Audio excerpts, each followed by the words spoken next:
All right, good afternoon, everyone. This is M. Cooper. Welcome to our webinar on staffing and scheduling best practices. Before we really start, I just want to let you know we are going to post the presentation that we're going to share today, along with a recording of this presentation on our website. So after this call is over, we'll get those sent to our public affairs team to post. We will also link those in our upcoming newsletters and system leaders calls. So you all will have access to those links in a few different ways within the next week. So no need to take a bunch of notes. We will have this presentation posted on our website. So we released yesterday a pretty lengthy document called Staffing and Scheduling Best Practices. And this is part of work that is new for the department that we're releasing across the state to really answer a call from you all as school system leaders around how to address unfinished learning with the right people and the right structures in place. And so we have a guidance document that's been released. Today's webinar will be really a kickoff that will give an overview of that guidance, but this will be just the first of many opportunities that we will support you all in implementing these best practices over the next year. And so today I have our team from the district management group on the call. We've got Nate, Joe, and David, and they have been phenomenal partners in this work, and we'll be working with you all over the course of this year to really dive into what it means to have best practices in place in systems as it relates to staffing and scheduling. So I'm going to go ahead and turn it over to them, and I hope you all enjoy. If you have questions, you can put them in the chat, and we'll get to those if we can throughout the presentation, but I'll definitely address any of those either through the chat or through email later. So Nate, I'll turn it over to you. Great, thanks so much, Em. Hi to everybody. I wish we were all in person. So what we want to do today is, as Em said, it's really just an overview. This is a tasting of the best practices.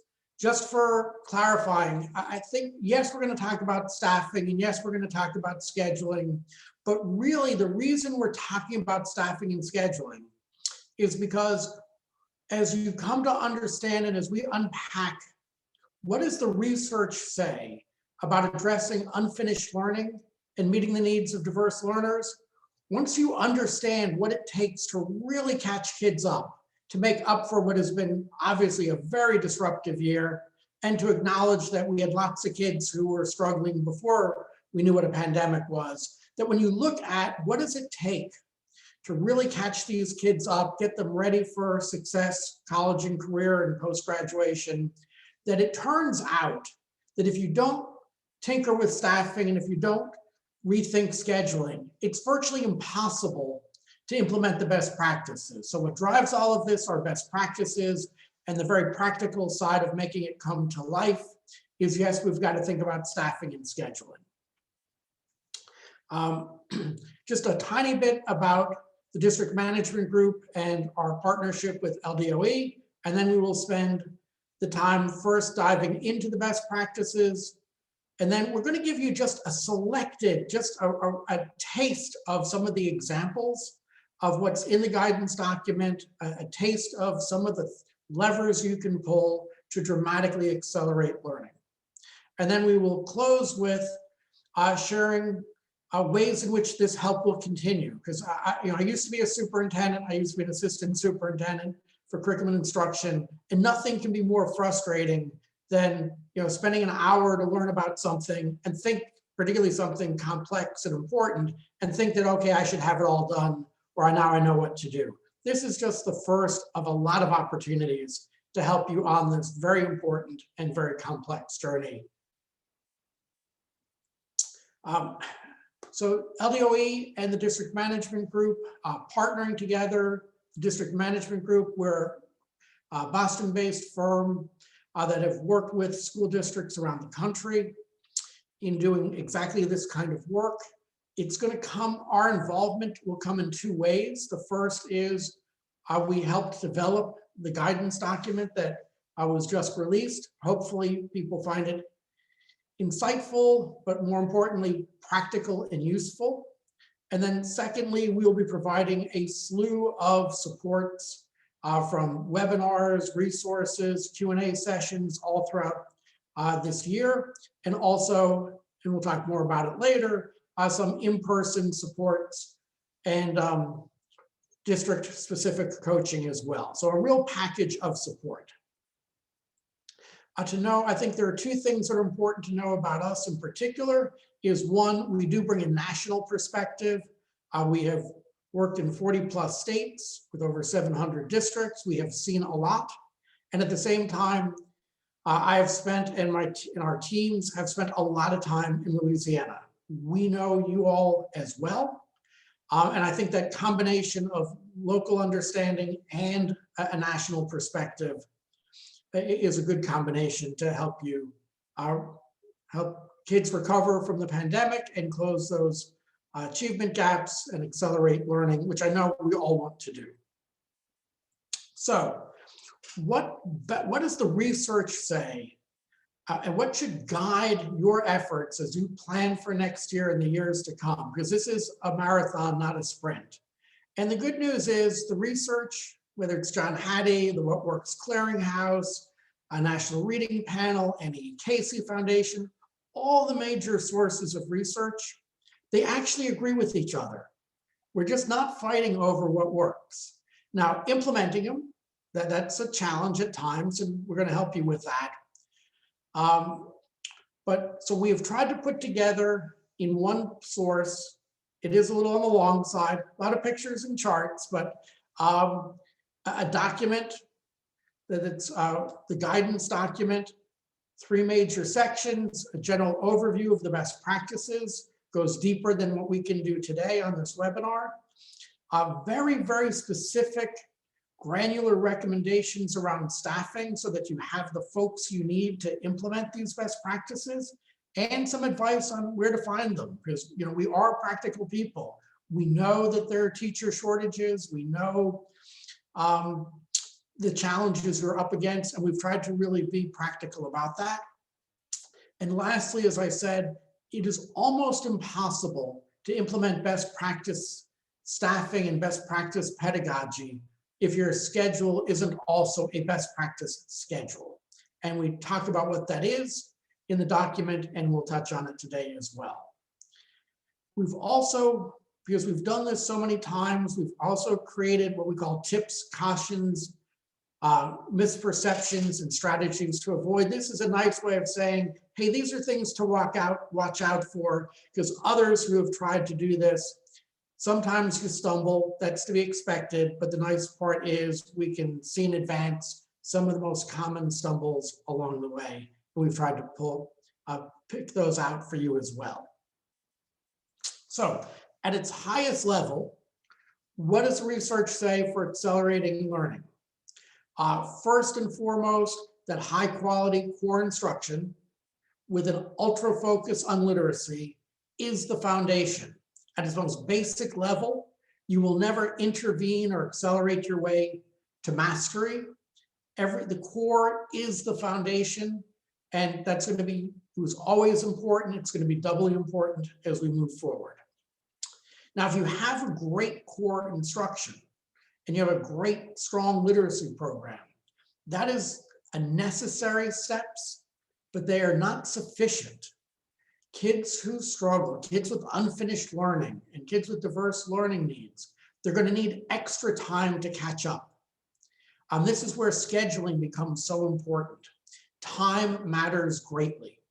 And we know it's in short supply, but it's really, really important. You can't take best practice approaches and put them into a non-best practice schedule and expect good results. And then equally important as time, actually more important than time, is who is the people providing instruction, both core and acceleration? And the answer there, it has to be folks who are really deeply knowledgeable about the content. And that's why we talked about staffing. Now, if you had great core instruction and you get your staffing and your schedules right, that unfortunately is still not sufficient. We want to round out the best practices by acknowledging, and I think you all know this, but meeting the social, emotional, behavioral needs of kids as important and necessary as academic efforts. And through all of this, from the very first moment to the very last planning moment, equity has got to be at the forefront of these strategies, because if you don't think about it consciously at every step, sometimes unconsciously, you end up not living your values. So let's go a little deeper into these 6. First and foremost, as I said, core instruction matters. How's this going to play out post-pandemic?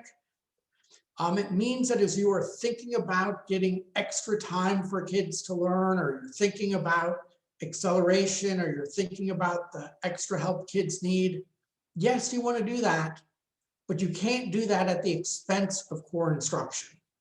And if you're thinking, hey, maybe we've got a lot of kids who aren't ready to handle grade level content, that too is a mistake. Core instruction should be grade level, it should be rigorous, and there's going to be extra time, we'll get to that in a moment, to make things, to catch kids up, to accelerate learning. But we don't want to water down or diminish core. Within that, some people say the 3 things that matter most to student success are reading, reading, and reading. If kids cannot read and read well and comprehend well, almost all other learning is so much harder. And you'll see from our guidance document, this includes middle school and high school. What we've seen across the country and across your state is that elementary literacy is on everybody's mind, but sometimes middle school and high school, not as prominent. But unfortunately, in a perfect world, nobody becomes a 6th grader or a 9th grader and struggles to read and comprehend. But you got some kids who struggle to read and comprehend in your middle and high schools. And we need to have a plan for addressing that. Now, if we've got the core, we've got literacy, it's just not enough. It's just not enough. It was Richard DeFore who said, learning should be the constant and time should be the variable. And quite honestly, some kids need more time to learn than others, and especially kids who need acceleration, who have unfinished learning. So students with unfinished learning and diverse learners are going to need extra time to catch up. Really important. This is in addition to core instruction. There are a lot of strategies like push in, like pull out during the core, that give extra help, but it's instead of help. It's not in addition to help. So I really want to keep coming back to nothing about catching kids up should take away from the core. And then what is perhaps going to be one of the most challenging, but it really is a must-do task, one of the most challenging aspects of the best practices, is that there's no substitute for a really strong teacher. And I don't think that surprises a lot of people, but a really strong teacher is somebody who knows the content, who has been trained in teaching reading if they're helping with reading, who knows math inside and out if they're teaching math. So where do you find these folks? How do you make sure they're the ones providing the help? When we talk about the extra time, to be really, really clear, and this is a secondary example, it means extra time for learning. With a content strong teacher means that all kids with unfinished learning get full period of core instruction. Again, this is a middle or a high school example. But they're also going to get an extra period of math acceleration, so that the things they didn't learn last year or the skills they didn't master 2 or 3 years ago, this is this extra period. This is when you're going to teach all the things kids haven't yet mastered. It's going to need to be taught by somebody who is really strong in the content. And here's a warning, first of the many. Acceleration should occur during the school day, not before or after. We've got some suggestions on where to find the time, but if you move it to before or after, first of all, you're going to violate the equity guidance, because not all kids can access before and after school. Also, it turns out kids and staff don't always take it as seriously. So scheduling, part and parcel, key component of acceleration. The social and emotional side of things, we've got so many kids who have become disconnected. Again, it's unfortunate, but I think we had kids who were disconnected before the pandemic came. And now we moved into remote and hybrid instruction. It was so much harder for kids to connect. We've got increases in absenteeism, the missing students, if you will. We're going to need to proactively help kids reconnect with school and schooling, reconnect with teachers. It's going to be hard. All of these best practices for teaching and learning don't work very well if the kids aren't ready to learn and if the kids aren't there. And as I said, and we just can't say it enough, we need to think about our recovery and our acceleration strategies, always coming back to the issue of equity. Because we know that before the pandemic, kids from marginalized and underserved communities struggled more. This pandemic has really taken a toll on them. This data says their learning loss was even greater. We want to make sure they can achieve their full academic and social potential. And if we're not careful, again, like the after school, before school strategy, it sounds good, but you're going to find that many of the kids you want to help most aren't going to get the help. So that is a very fast walkthrough of what are the best practices. I want to take a few minutes now and give some examples of the level of detail we're going to provide and to bring some of these practices to life. Like, how do you actually do this and what do they mean in real life? So, but let's dive in, and to know there's much more detail and far more examples in the guidance. I hope this whets your appetite so you read and study the guidance. So first thing we want to talk about is the importance of core instruction. And again, I'm assuming a lot of heads are nodding when I say core instruction matters. We knew that. The state has known that for a long time. But here's the interesting thing, that very often kids who struggle actually get less core instruction than kids who don't struggle. So I want to say that again. Kids who struggle often get less core instruction than the kids who don't struggle. And as you are thinking about acceleration, if we're not careful, as we are working to accelerate some students' learning, that we could actually be creating a new problem because they're getting less core instruction. So how does that happen? So what you're seeing on your screen, student who doesn't struggle, typical student, 90 minutes or 2 hours of reading, math, 60 minutes, say. But here's what happens to too many kids with unfinished learning. Hey, we're going to do this math intervention, or we're going to try to catch you up. But maybe it happened during reading because that was the only time that we had to schedule it. And maybe that reading support we're going to give you happened during math because that was the only time a reading specialist was available.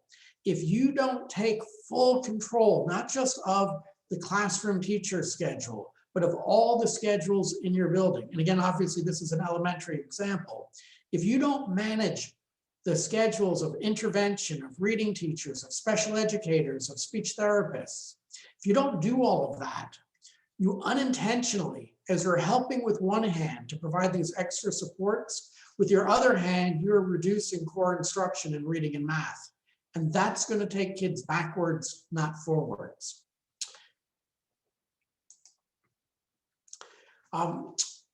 We've used the term a number of times, unfinished instruction, unfinished learning.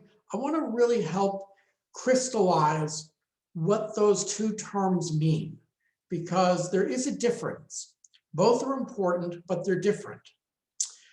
So if we think about all the kids in your schools, close to 100% of them will have unfinished instruction.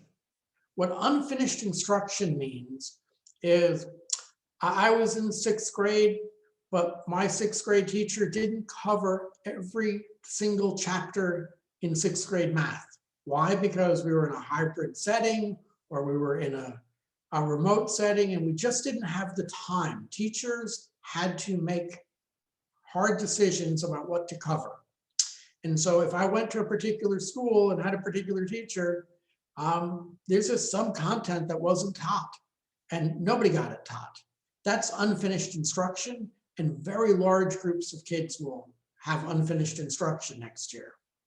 Now, unfinished learning means, hey, I was taught something. Now, I might have been taught it a year ago or 2 years ago or 3 years ago, but I didn't master it yet. I'm still learning it. That's why it's unfinished. And not every student will have unfinished learning.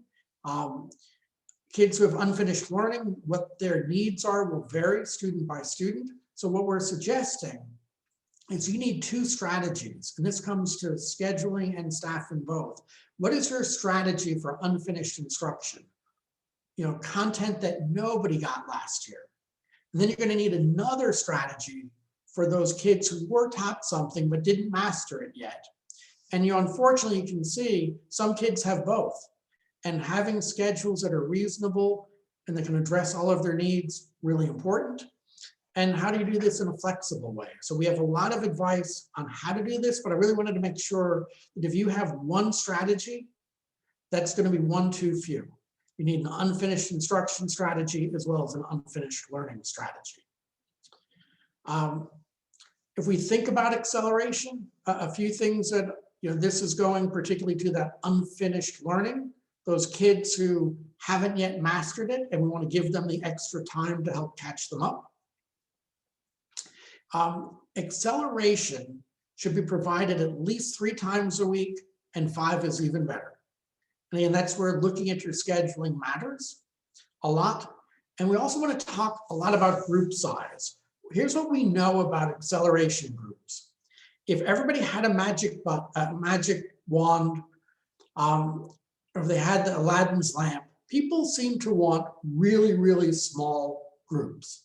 1-on-1, 2-to-1, maybe the secondary level, maybe 3 or 4 or 5 kids. And I understand and appreciate why small groups seem exciting, but you have so many kids who need extra help. First of all, if you have small groups, if they're too small, lots of kids aren't going to get help.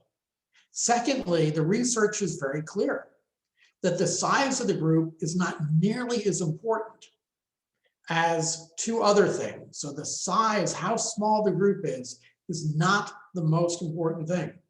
What does matter is that you group kids what's called by similar areas of need. And then that they are taught by a teacher who is a very strong content teacher.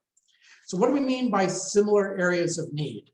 Imagine 2 groups, Group A and Group B. You'll notice pretty quickly, Group A has 3 kids, Group B has 5.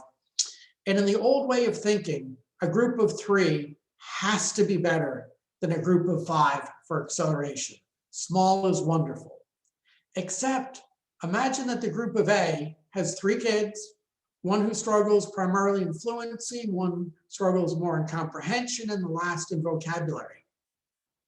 That means as a teacher, I've got to teach 3 things simultaneously. As a student, it means maybe only 1/3 of the session is really focusing on my top need at the moment. And now imagine Group B, 5 kids in a group, but all 5 have the exact same need, struggling in fluency. I know if it was my son or daughter, I would much rather have them in Group B. There's going to be more learning taking place, more acceleration, and as a teacher, I'm going to have an easier time to grow our students in Group B than I am if I were as a teacher of Group A. So let's move past a hyper focus on how small is the group and focus more on who's in the group and most importantly, who's teaching the group. Now, one of the things we hear over and over and over, and I totally feel your pain, is where do we find time for this extra time intervention, for this acceleration? At the elementary level, lots of you will have, and if you don't, you should really think about getting an intervention block. That is time built into the schedule. High schools, you don't have intervention blocks, and every kid has a different schedule, and every student is full, their schedule is full. Where do you find the time for acceleration? There are a couple strategies, but one really important strategy is called delaying something strategy. So imagine I'm a student, I am struggling in math. The data says I really need acceleration in math. I'm about to enter ninth grade. We know that if I have an unsuccessful ninth grade, my chances of graduating diminish greatly. I know that if I struggle in math, I'm going to struggle in science as well for the rest of my high school career. So if I am on a university track, I only need 2 years of foreign language. I only need 2 years of health and PE to graduate. Pick one of those, or art or electives, and don't take it as a freshman. And take health and PE, maybe as a junior and a senior. Create time in the freshman schedule and the sophomore schedule so that I can get the acceleration now and be more successful when I take other classes in the future. Obviously, there are other ways of managing this, but delaying is one very powerful way. And in the guidance, we go through much more detail of where else to find the time. But if you believe the extra time is critical, we can help you find it. But if you don't believe it's critical, you just look at your schedule and say, there's no way we can do this. Something that districts may want to think about, I know that when we're in the big picture planning, we've lost a year of instruction. I know not a full year, but this was not a great year for teaching and learning. Last spring was not highly effective for lots of kids as well. And the school day and the school year is not as long as many of us would like. In many school districts, people are thinking, we could really use a longer school day. But some of the people who are thinking that are not classroom teachers. We're thinking, no, this has been a really hard year. I don't want a longer school day. And we've noticed that the desire for a longer day and the practical reality of getting a longer day, there's a real conflict there. What we've seen though, there are some strategies for how do kids get a longer day? So you've got plenty of time for acceleration, plenty of time for building relationships with students, plenty of time for kids to take exciting electives, and not ask your teachers to work a longer day. And there are strategies that we talk about in the guidance in which kids come for a longer day and teachers do not. And you do that by staggering when teachers come and when teachers leave. So roughly speaking, half your teachers would come in the morning when the kids first show up, but half the teachers don't come until period 3. By period 6, the first half of the teachers at the end of period 6, they can go home. But the group of teachers that came in later, they're staying. Lots of details to be worked out, but this concept gives you a longer school day for kids, but not a longer school day for teachers. There are also ideas about having acceleration academies during vacation time. Also not a bad idea, but again, issues of access can be an issue. But even there, always want to be thinking about who will be able to come. And those before school and after schools can really undermine helping some of the kids we want to help. Now, I have said, and you will see it all through the guidance, that we need content strong teachers. We need folks who really, really, really know math, who really are well trained in teaching reading, who are strong teachers of English. And every time we say this to districts, especially in Louisiana, 2 things are often shared with us. The first is, yeah, we know teachers are important, but do you all know how hard it is to find highly skilled teachers? There's a teacher shortage across the country. I know there's a teacher shortage in Louisiana. The pandemic has certainly made a few more teachers ready to retire. So again, we are, if nothing, we are practical. I'm going to ask you to do as you plan for next year. The first is to keep saying to yourself what you already know, that the skills of the teacher matter more than anything else. even more than extra time, even more than the pedagogy, a highly skilled teacher is critical. And I'm willing to acknowledge that if we use our traditional ways of looking for teachers, our traditional ways of hiring teachers, that many districts might come up short. We might not be able to get all the great teachers we need through our traditional means. So now one of two things are going to come from this. Here's option one.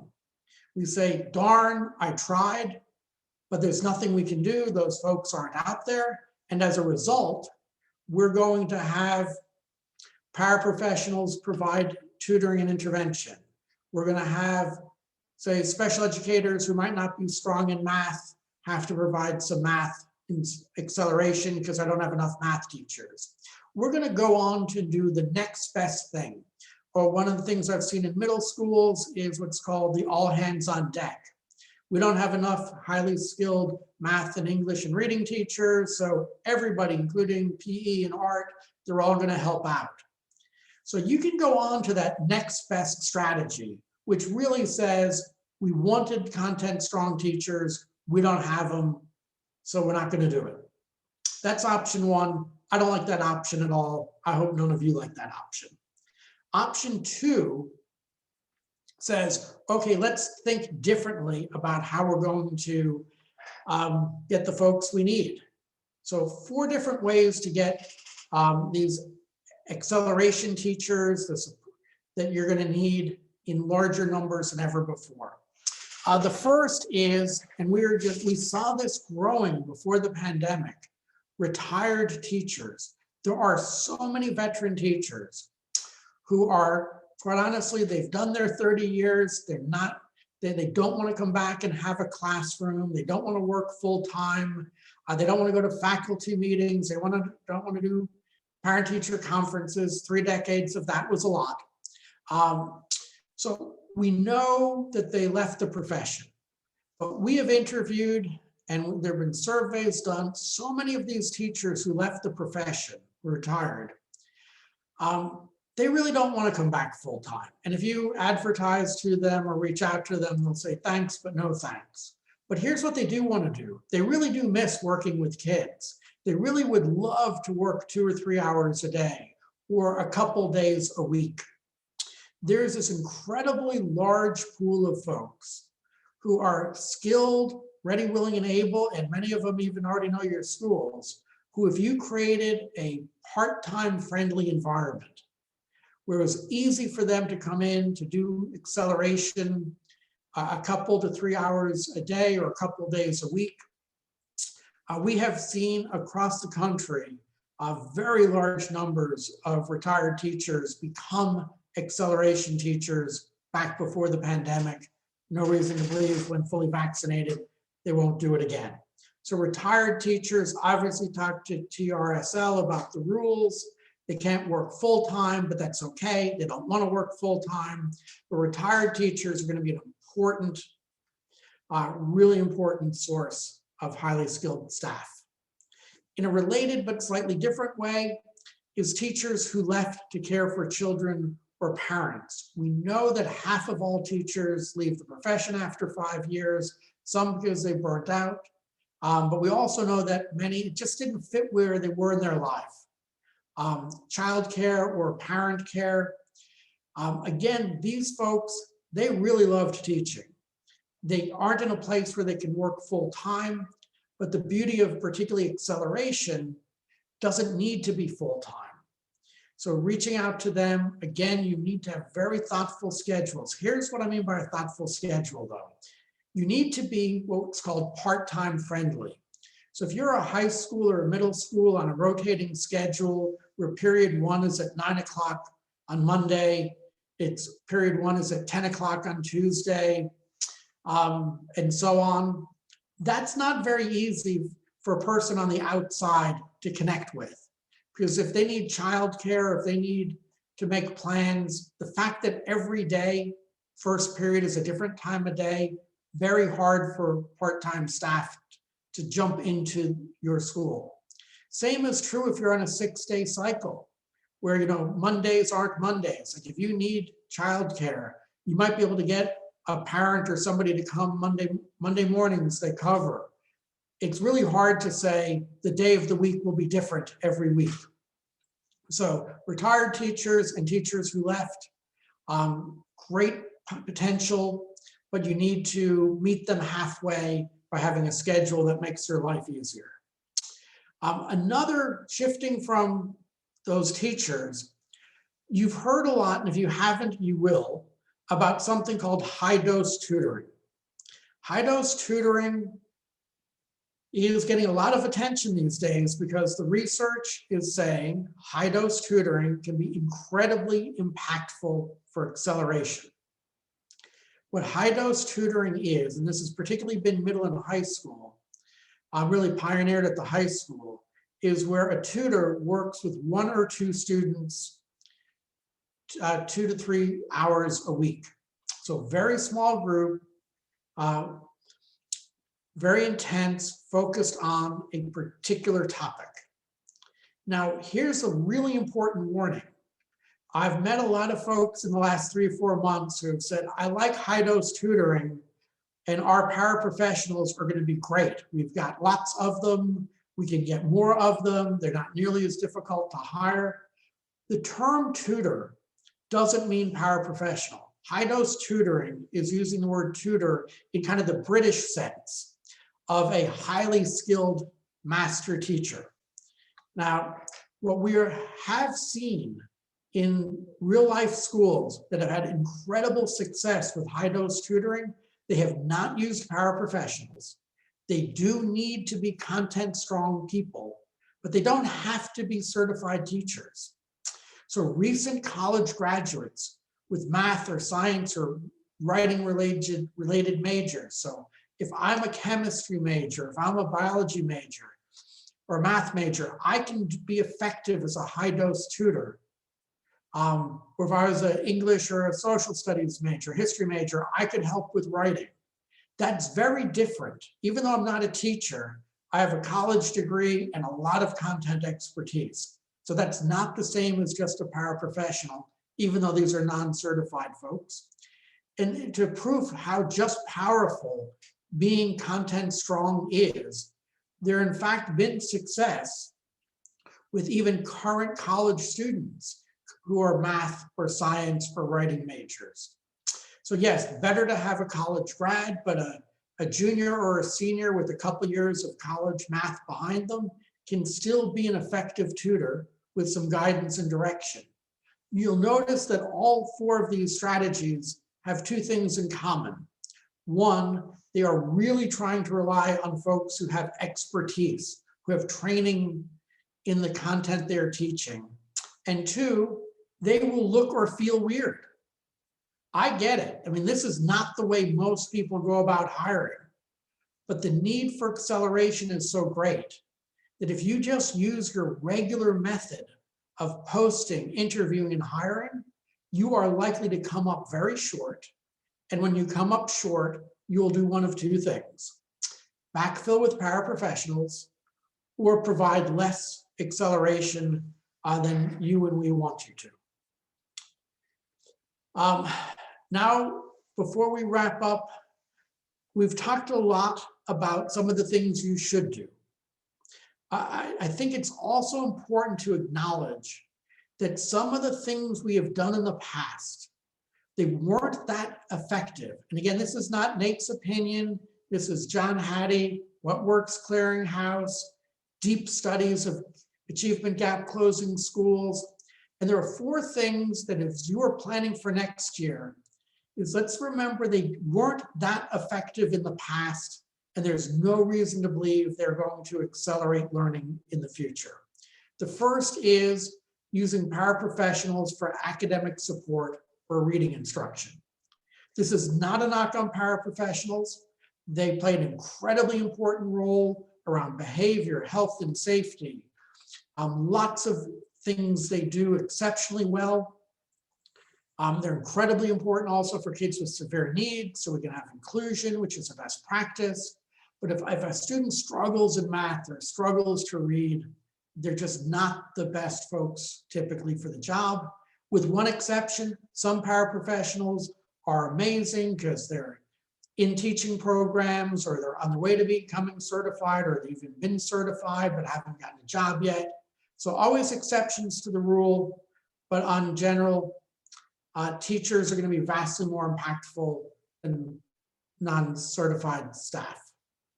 Second, and I know this is going to make some people really unhappy, so I apologize in advance, but co-teaching, when done well, is great, but it's really hard to do well at scale. And co-teaching, even when done well, doesn't give extra time. And if you can do both co-teaching and extra time, that's not a bad combination, but very few schools have enough staff to do both. Very few schedules have enough time to do both. And if it's one or the other, 2 adults for one period or 2 periods with 1 adult during each period, the extra time has just proven to be much more impactful. In a related way, if you do push-in support, which is great for an inclusion, and inclusion is critical, inclusion is a best practice. If you do push-in, there's still no extra time necessarily. Push-in itself doesn't create extra time to learn. While you're teaching the core instruction, the push-in can't be helping with last year and the year before and the year before skills that I hadn't mastered yet. So again, extra time matters so much.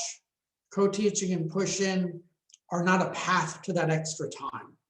And lastly, and this is, I think, just particularly for assistant superintendents, and I used to be one, who are out there listening, short dose sit and get professional development. That means 2 or 3 hour session with a great speaker, or 2 or 3 sessions in the course of a year. It's just not very helpful in raising teacher capacity. It doesn't improve core instruction if I just get a few interesting sessions. If you want to improve core instruction, which is our first best practice, or improve literacy instruction, which is our second best practice, instructional coaching, and 50 hours, 50 hours of extra help to a teacher, that's what it takes to change teacher behavior, to change teacher practice. So if you've got a plan that only has 2 or 3 or 4 hours of PD on a particular topic, that is enough to let people know what they should do. It is definitely not enough to help them do it. So 4 things to avoid in the guidance. We have a few more things to avoid. We want to try to help you do the right stuff and do less of the things that haven't been as impactful before.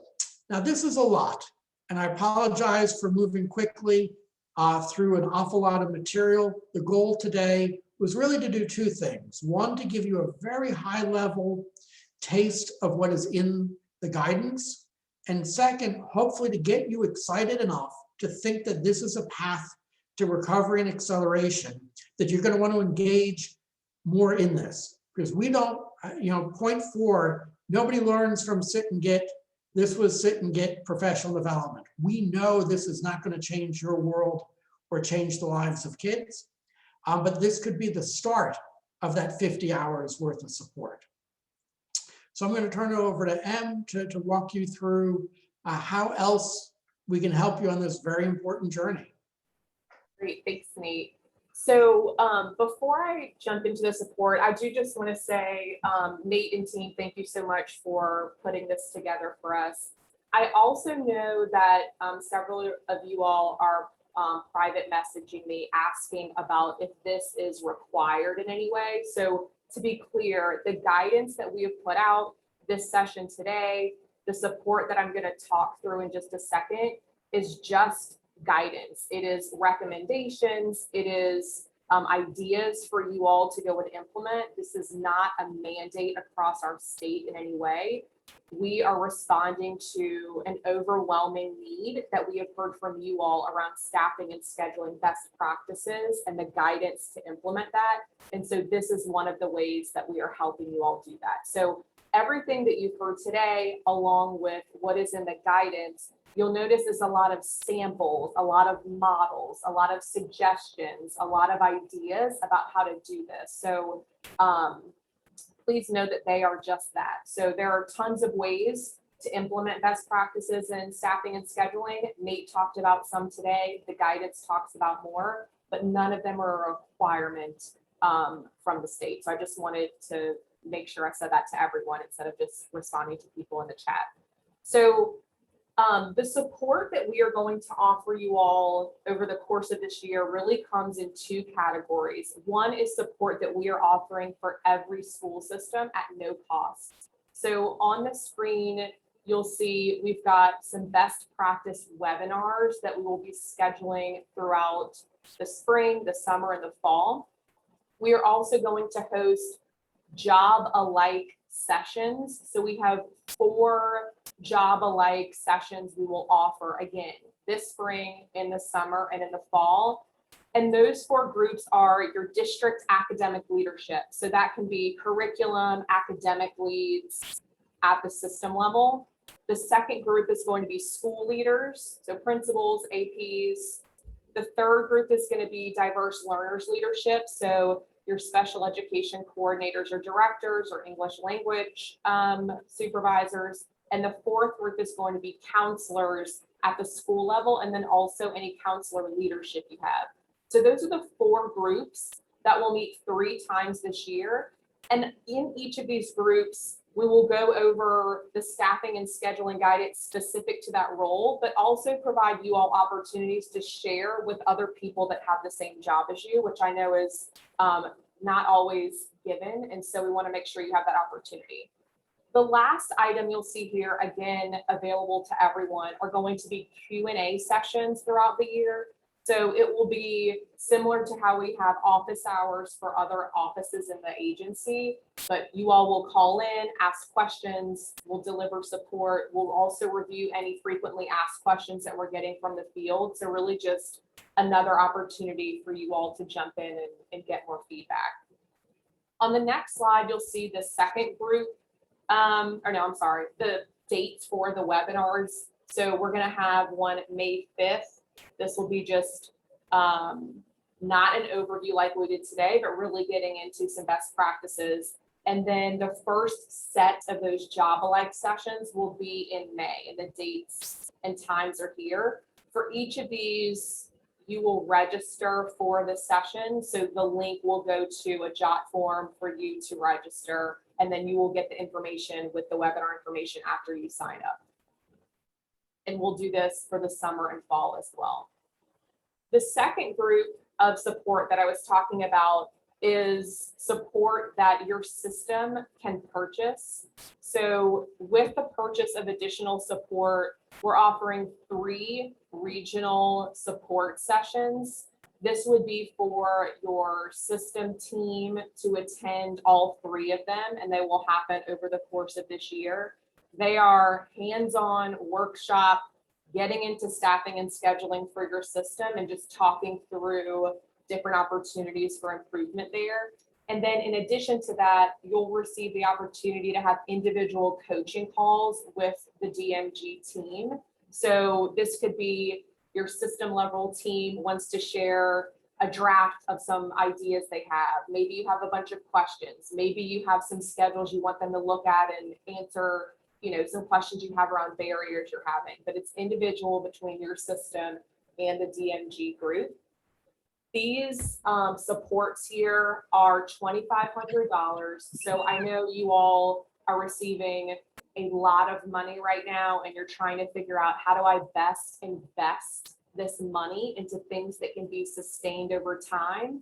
And I know $2,500 is a half of a drop in the bucket of the money that you're getting. And so I just really want to encourage you all to think about using this as one of those investments. So again, this is $2,500 for your team.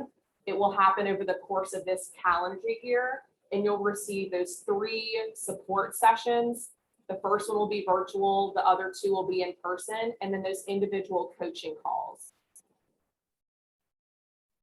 And then I think the last thing that I wanted to mention is the dates for these have been scheduled, and they will also need you to register. So just like we had you register for the webinars and the job alike support sessions, you will register for these as well. And we'll have 3 regions for this. So a New Orleans area, Baton Rouge area, and a northern area. Again, the first one of these will be virtual. The last two will be in person, and you will attend with the same team for all 3 sessions.